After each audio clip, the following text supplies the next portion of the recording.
نحمده ونستعينه ونستغفره ونعوذ بالله من شرور أنفسنا ومن سيئات أعمالنا من يهده الله فلا مضل له ومن يضلل فلا هادي له وأشهد أن لا إله إلا الله وحده لا شريك له وأشهد أن محمدًا عبده ورسوله أما بعد فإن خير الحديث كتاب الله وخير الهدي هدي محمد صلى الله عليه وسلم وشر الأمور محدثاتها وكل محدثة بدعة وكل بدعة ضلالة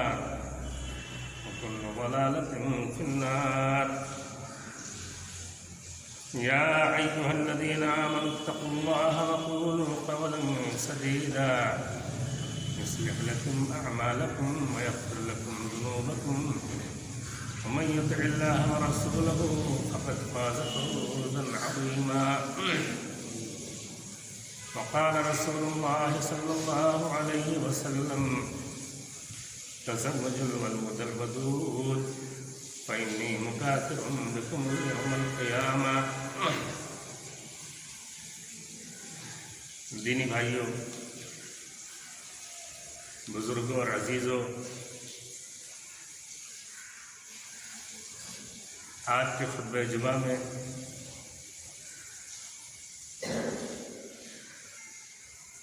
جس میں عموماً خطبہ حاجہ پڑھا جاتا ہے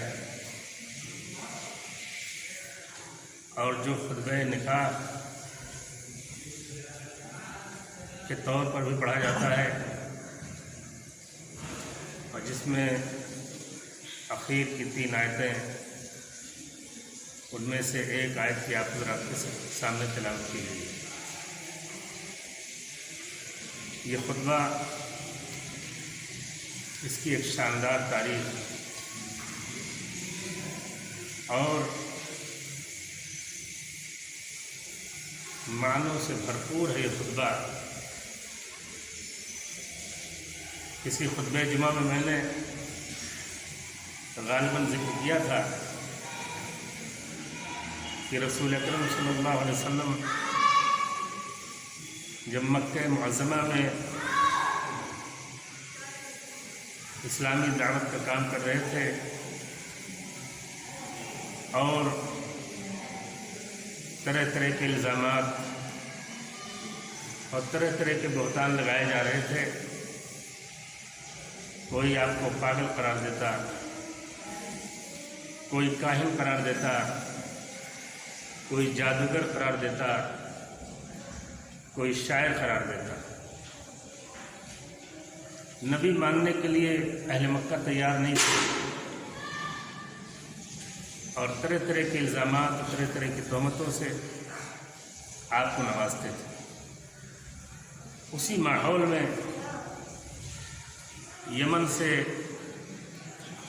ایک بزرگ تشریف لائے اپنی کسی نجی ضرورت کے تحت۔ ان کا نام ضماد ازدی تھا۔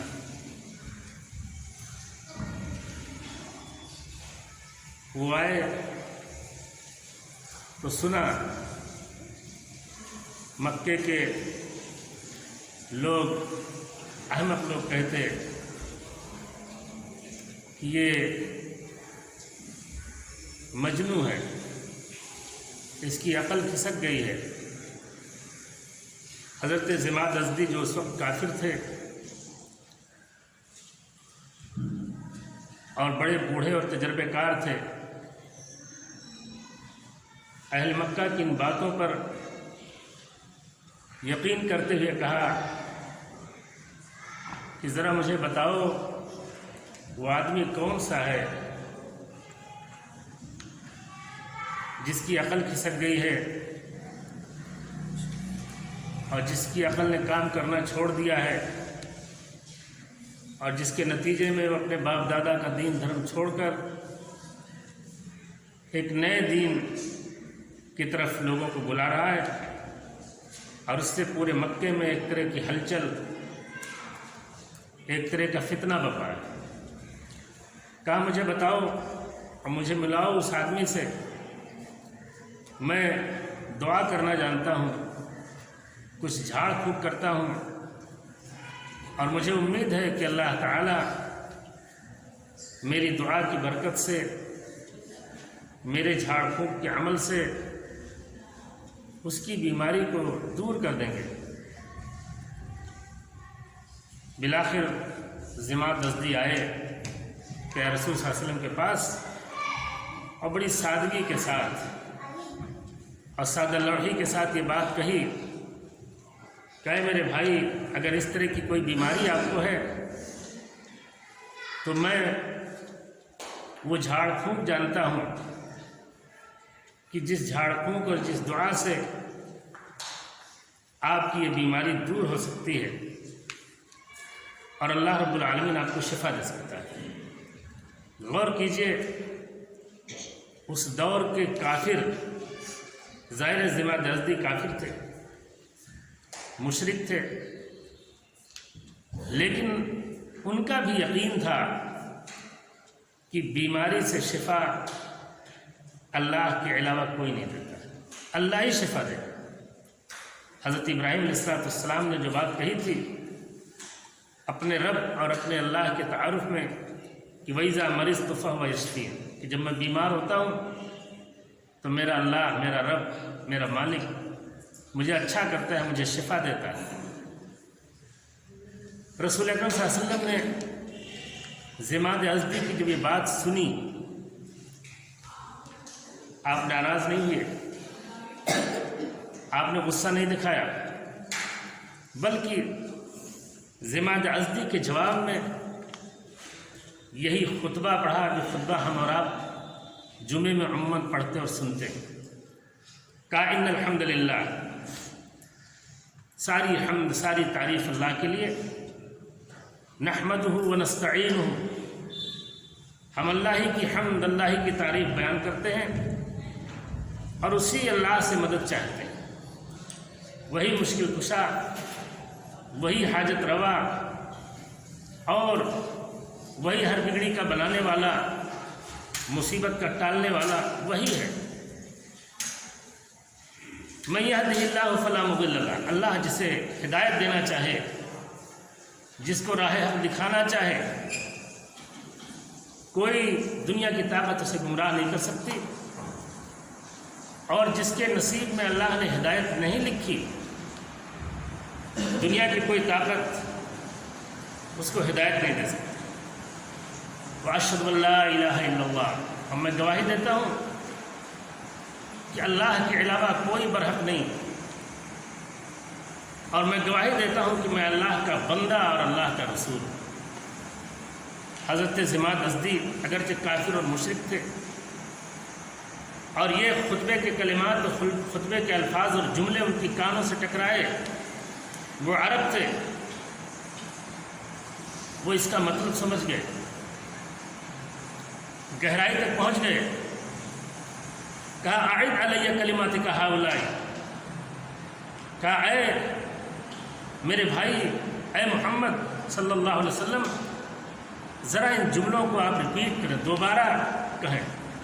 اس طرح 3 بار ضماد ازدی نے پیارے رسول صلی اللہ علیہ وسلم سے یہ کلمات کہلائے، اور اس کے بعد ان کے دل کی دنیا بدل گئی، اور بغیر کسی مطالبے کے، پیارے رسول صلی اللہ علیہ وسلم کے مطالبے کے بغیر خود ہی کہا کہ ابسط یدک ابایعک علی الاسلام، اے اللہ کے نبی، آپ اپنا ہاتھ بڑھائیے، میں آپ کے دست مبارک پر ایمان لانا چاہتا ہوں۔ آپ نے فرمایا کہ تم اکیلے ایمان لاؤ گے یا اپنے پورے قبیلے کی طرف سے تم بیعت کرو گے؟ حضرت ضماد ازدی کو یقین تھا، ان کا اپنے خاندان اور اپنے قبیلے پر ایسا کنٹرول تھا، اور جیسے عربی کی کہاوت ہے سید القوم خادمہم یا الناس علی دین ملوکہم، کہ عام طور پہ لوگ اپنے سربراہوں، اپنے بادشاہوں، اپنے حکمرانوں کے دین اور ان کے مذہب اور ان کے ریت اور رواج پر ہوتے ہیں، کہا نہیں، میں پورے قبیلے کی طرف سے آپ کے ہاتھ پر بیعت کروں گا اور مجھے یقین ہے کہ سب اسلام کی دعوت قبول کریں گے۔ اور بالآخر یہی ہوا۔ اسی ناطے بعد میں پیارے رسول صلی اللہ علیہ وسلم نے ایک جنگی قافلہ بھیجا۔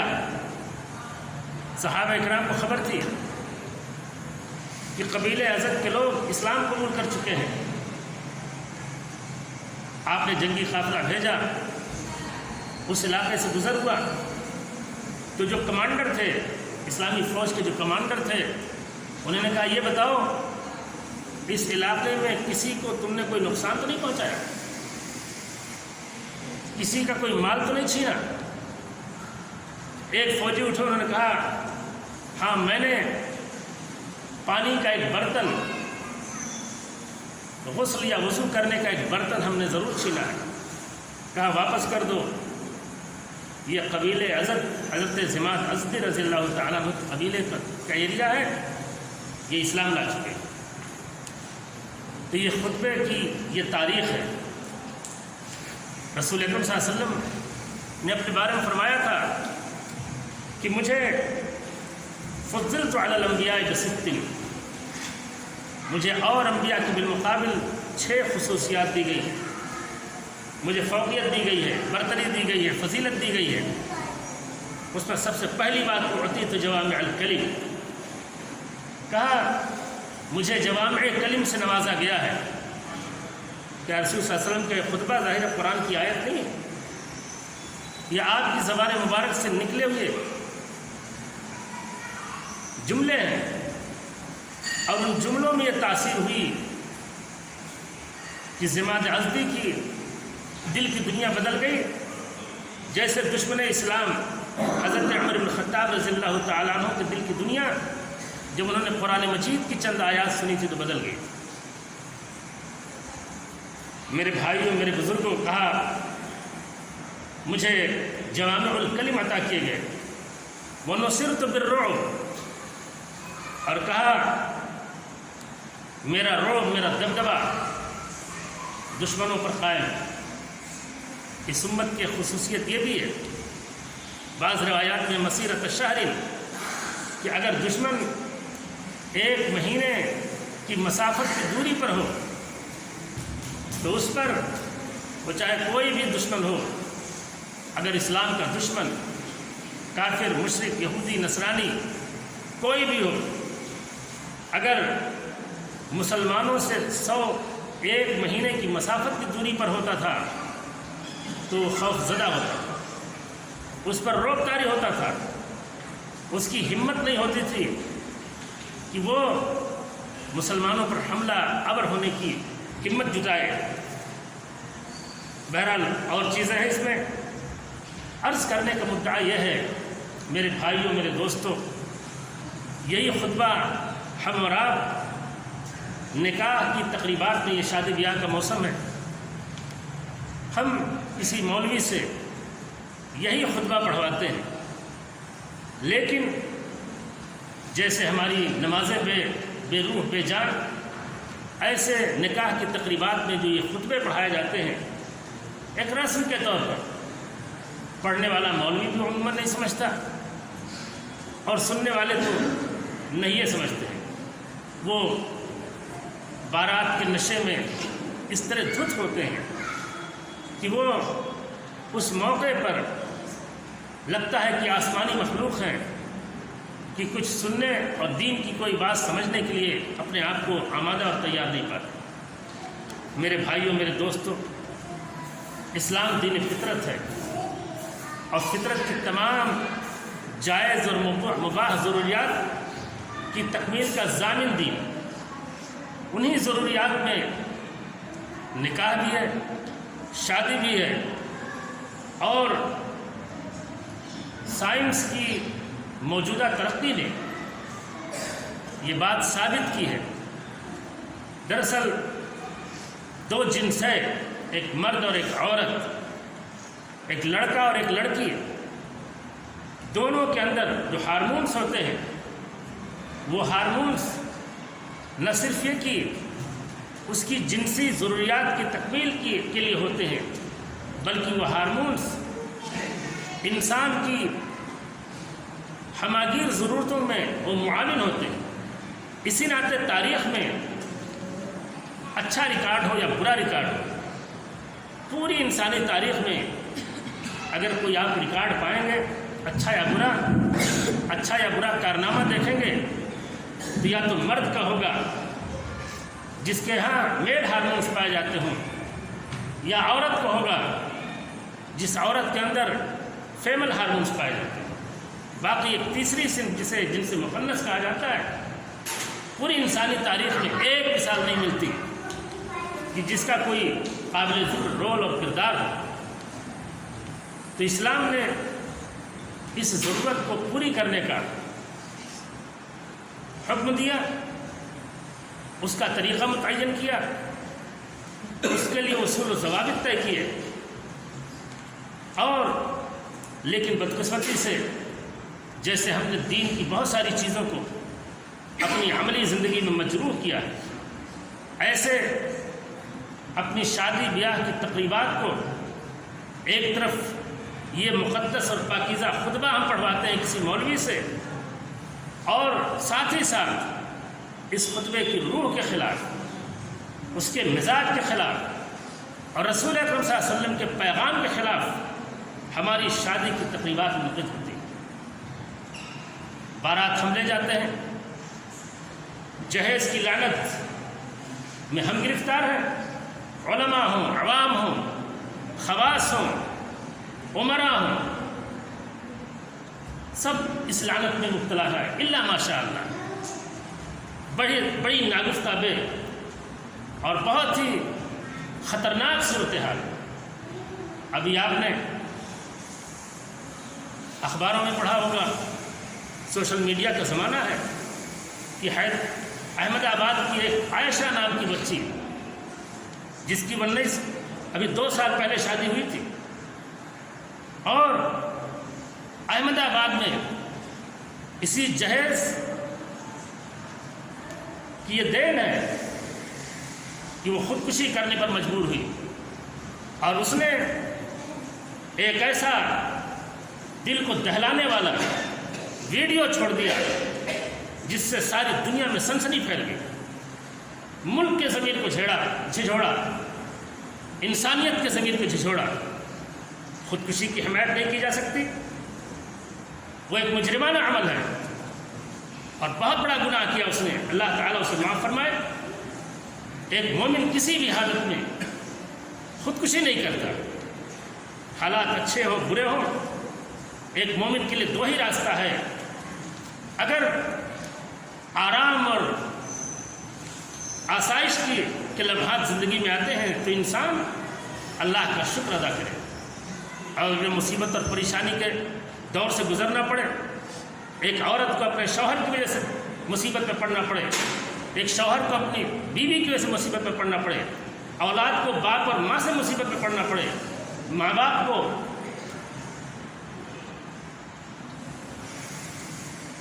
اولاد کی وجہ سے مصیبت میں پڑنا پڑے، تو اسے ہمیشہ صبر سے کام لینا چاہیے۔ خودکشی کی حمایت نہیں کی جا سکتی اور نہ اس کی حوصلہ افزائی کی جا سکتی۔ احادیث میں آتا ہے کہ ایک مجاہد کہ رسول صلی اللہ علیہ وسلم کے زمانے میں ظاہر و صحابی رسول تھے، اور میدان جنگ میں مردانگی کے جوہر دکھلائے۔ صحابہ کرام نے ان کی تعریف شروع کی، کیا رسول صلی اللہ علیہ وسلم نے کہا انہ من اہل النار،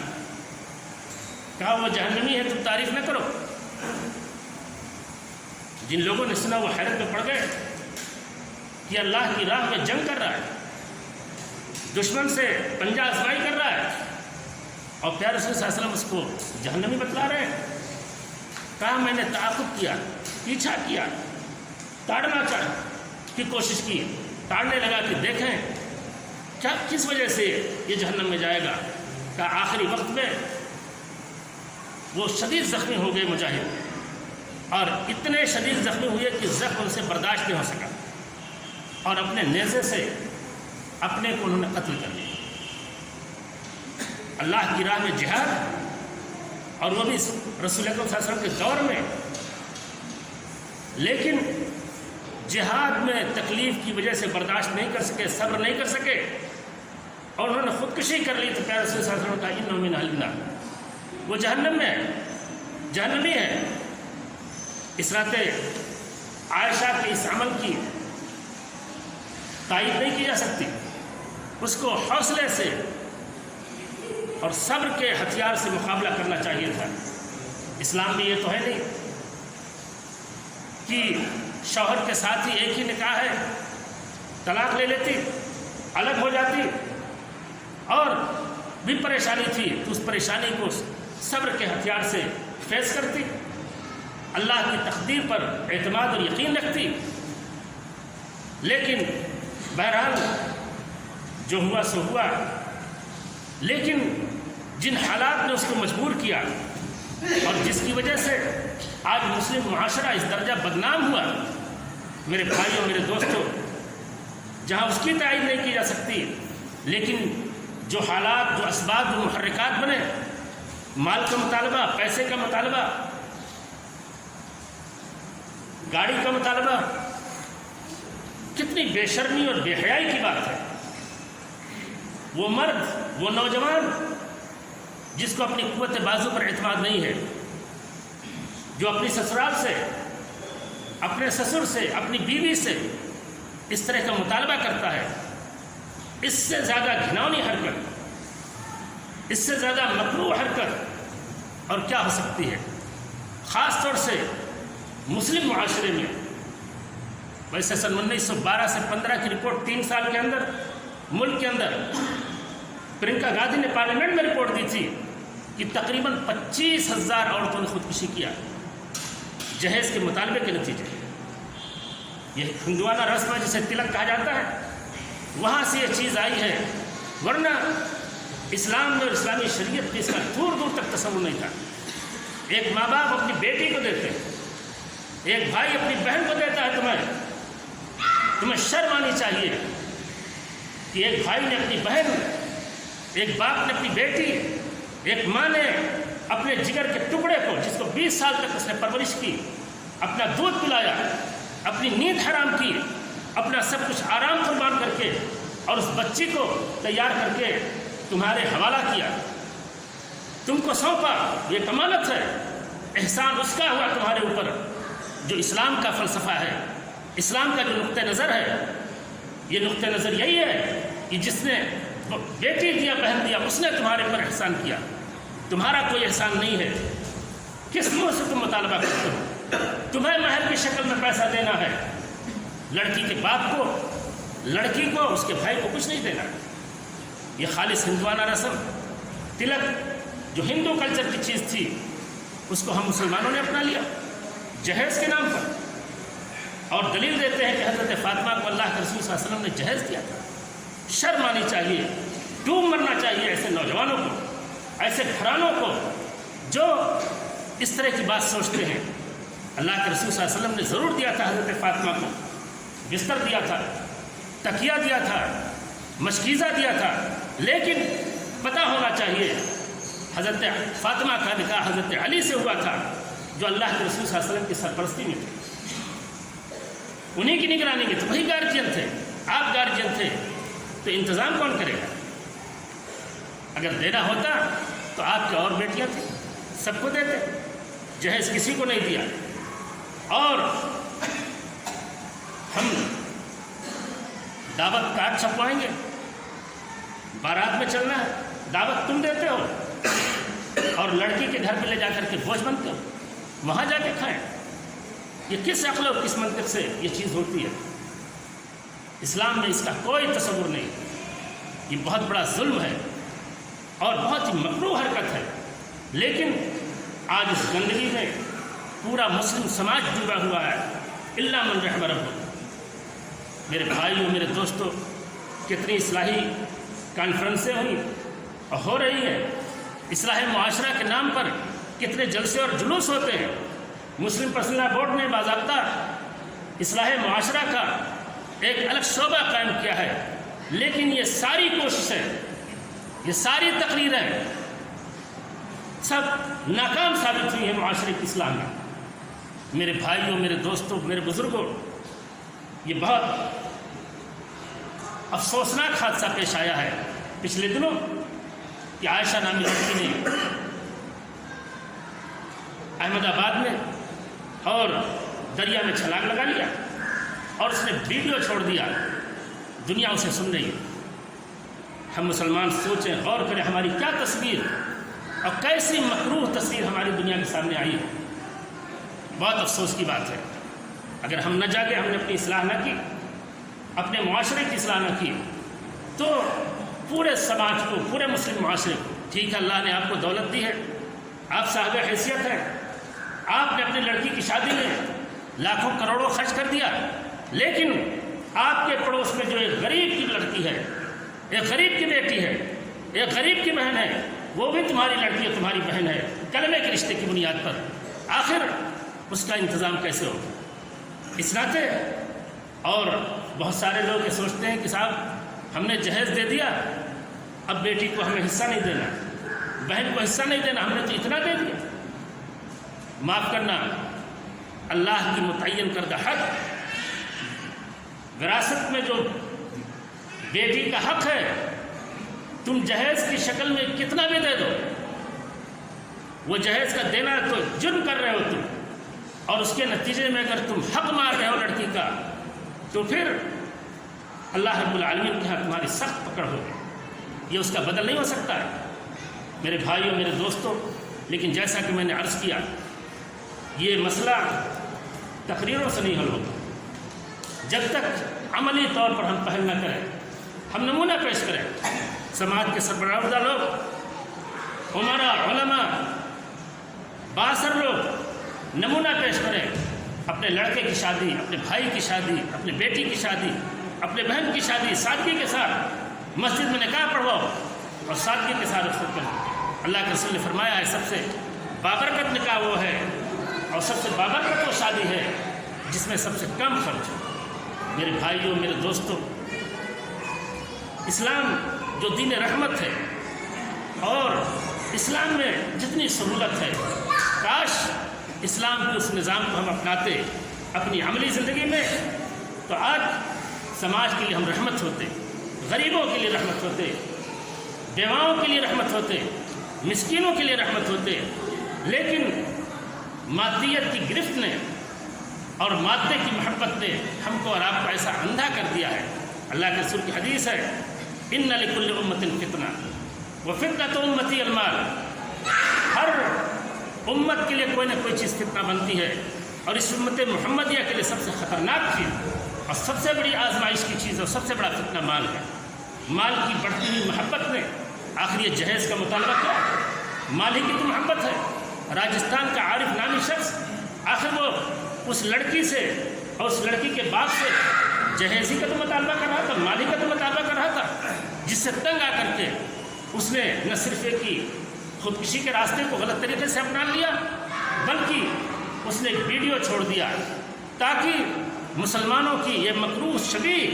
اور مسلمانوں کی مکروہ تصویر دنیا کے سامنے آئے کہ یہ امت جو اپنے آپ کو خیر امت کہتی ہے اور دعویٰ کرتی ہے، وہ امت جس کا دعویٰ ہے کہ سب سے بہترین دین اور سب سے بہترین نظام زندگی اور سب سے بہترین شریعت اس کے پاس ہے، لیکن اس کا حال یہ ہے کہ اس کے ہاں بیٹیاں جہیز کے مطالبے کے نتیجے میں خودکشی کرنے پر مجبور ہوتی ہیں۔ میرے بھائیوں، میرے دوستوں، اللہ سے دعا ہے کہ اللہ رب العالمین ہماری اصلاح فرمائے۔